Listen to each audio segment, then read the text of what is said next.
Everybody's catching up. There's so much of chatter and conversation that I've been hearing and as I walk the halls. With the power-packed agenda for the day, we now begin with another round of impactful keynote addresses. And I've been promised that this one's going to be interesting and dramatic and exciting. So for the first keynote, we'd like to extend a very warm welcome to Mr. Anurag Nalwade, Director India Blanco, to address a penalty of 285 crore. Learning from a real-life case, how an updated data sanitization policy helps you achieve security and compliance. Please welcome him with a huge round of applause. Anurag, the stage is all yours. Thank you, Shreya. So yes, like she said, we plan to keep it a bit exciting. In fact, the topic which we showed, a penalty of 285 crores, it's also a very astonishing and bold topic which we chose to put. And there's a strong reason for it. The reason we have done it is because the problem which we are going to talk about is one of those problems where we feel that we have taken care of. And in reality, our opinion is that the problem is not actually taken care of. And that gets me to this statement. It says that to know what you do not know, that is obviously the best scenario.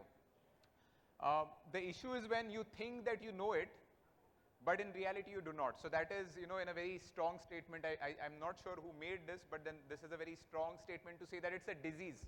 You're just in an assumption that you know that. And recognizing this disease as a disease is to really set yourself free.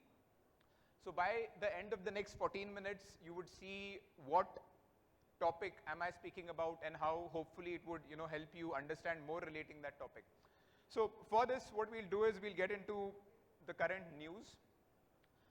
There was a very big story about 2-3 months back. It was about the 285 crore fine which I spoke about. It was for a global leader in financial services. It's a name which everyone knows, but it's best not to obviously say that here. But this is how the story went off. So these are a few points which I've taken, and I will just run you through. You do not actually have to read. These are news experts, but I will just try to tell you the story, what happened. So this global leader of financial services, they had a IT hardware refresh, which happens after 3 to 5 years mostly. And in such a scenario, what you do is you ask maybe someone to pick up the devices, destroy the data on it, and then obviously, your job is done. This is what the IT asset team does. And this being a global firm, they obviously had all the policies and security measures to ensure that the data did not go out. But what really happened is, the third party who took these devices, they took 4,900 server hard drives of this global organization, and then they gave this hard drives to some other. They basically sold this hard drive to another third party who resold this further. And this hard drives, which were belonging to the primary company, were there on an auction site, which obviously is not an ideal situation. Now the reason it is important is that the problem of data disposal is something which we all think that it is covered, and we would ask our internal team or an external team to ensure that the data is destroyed completely by different means. But the issue is that what we are seeing in the market, not just in India, more so in India I would say, but globally, is that the data destruction methods are not to be trusted. So this is where you see, what happened is they sold these 1,000 devices to other, and then it was there on the internet website, like I said. So basically, in short, during the hardware refresh cycle, the devices ended up on, let's say, an eBay, and you could, if you wanted to access that organization's data, all you had to do is buy a secondary hard drive, and you will get the data free. It was expected, again, I think this is a repetition, so I'll not spend time over here, but the thing is that one of the consultants said that at least there should have been some kind of verification to ensure that the data was destroyed properly. And this is what my previous statement goes to, even this organization thought that the data disposal was done because they asked someone and maybe there was some form of verification, but then it was obviously not a trustworthy verification. And this is what we refer to as the information security risk of data remnants. Basically, data remaining on your physical assets when it should not stay. It just doesn't apply to physical assets, by the way, but for the simplicity, I'm saying that. Now, this is not the only use case when this happens. Generally, the other relevant use cases are, just to show you, if your devices, the first use case was when the devices go outside. The other use case is when the devices are transitioning inside the organization. The third one, which is an important one, is when the data center is being, you are going on the cloud. So when the on-premise data is being copied on the cloud, we worry about the security measures on the cloud, but we forget to ensure that the data is fully destroyed on the data center, on the on-premise data center. And then what essentially happens is, if you do not have the right measures, then you would have this data remnants problem, and then obviously this could be the transactional data like the case study which we showed. It could be your CXO's data, it could be your customer data. You have no idea because those traces were not there in the first place. So now the point is, what is the solution for this? Is it this? Is it about using a hammer or maybe using a degaussing machine, what we've been using for the last 2 decades or 1.5 decades? The answer is no. Obviously, if this was working, then we wouldn't get such situations nowadays. And this is where we as a group believe that there are better solutions to handle this problem of data sanitization. We will just, I think, introduce ourselves first, who we are. So we are the biggest data sanitization company in the world. We are a software-based company, so our solutions erase data using software. We have done about 30 crore erasures till now. So that's a big number, much bigger than any other company who has done erasures. And here, just a few stats. We are the only listed company when it comes to data sanitization because it's still a niche area. People are still recognizing the importance of it. But yeah, here are a few stats for you to see. This is our company overview where we have our customers, where our presence is. So quite a global organization. Obviously, the Europe and the US markets where the compliance is, where the privacy bills have been there for years, is much stronger there, and then a few other countries as well. And last but not the least, we are also the most certified company as far as data sanitization goes, meaning our softwares are not just the most used, but they are also the most tested softwares. So now coming to the key question, we have established what the problem is over. How does Blanco solve it? How should it ideally be solved? So firstly, we look this problem through a data perspective, meaning the case study which we discussed, there were a few server hard drives, and everyone thinks about servers and laptops. But in reality, your data could be lost even from a pen drive, even from a virtual machine.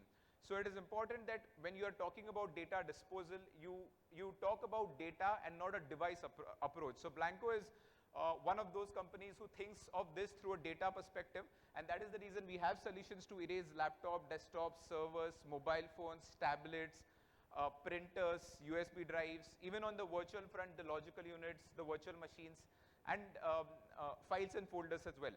And it's not just about having these solutions work in silos.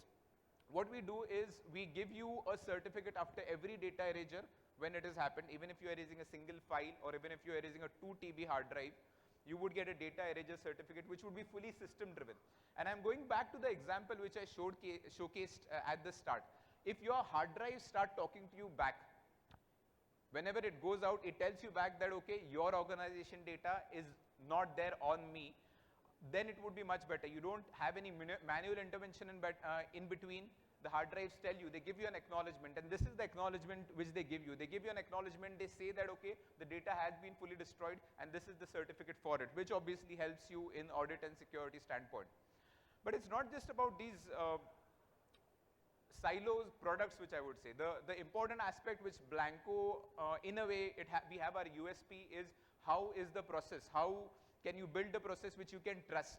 So even if you had 10,000 hard drives which were discarded or 10,000 laptops which were disposed of in the last 2 or 3 years, there should not be a single hard drive which went out with data on it, because if that happens, then you are in the same risk which I discussed earlier.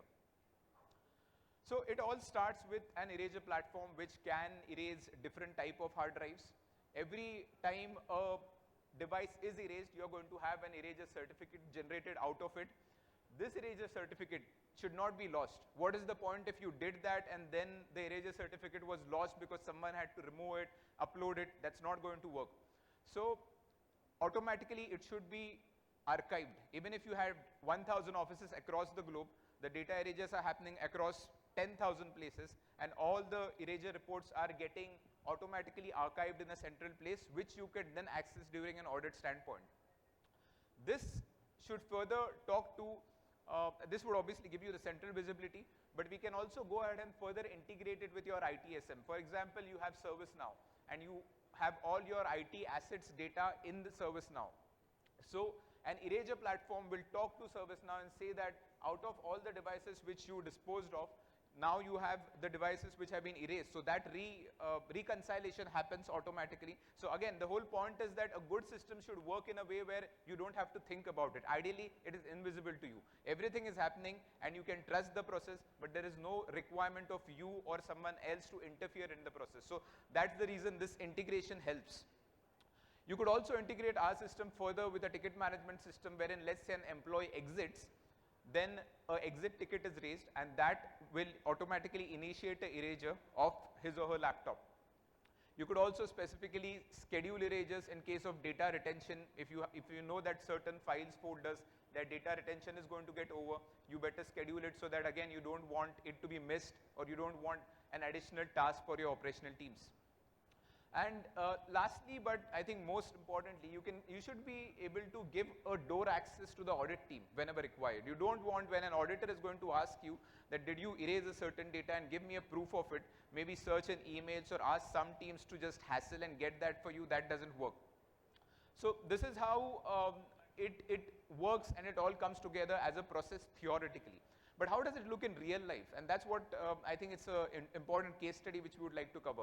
So we did this case study with Microsoft, I think a couple of years back, and they had in a way given a challenge to Blanco that we have a data center, a big data center with 4,000 servers, and we have about 24,000 drives of 1 TB each. So you can imagine the scale. It is 24,000 terabytes of data which had to be erased.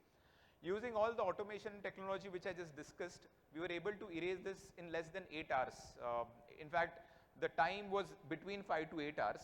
So the scalability option, Blanco is the best solution. It's been tested, like I said, and this is one of the case studies which we wanted to showcase to. And yeah, I think with the case study we wanted to conclude. So thank you very much for your time.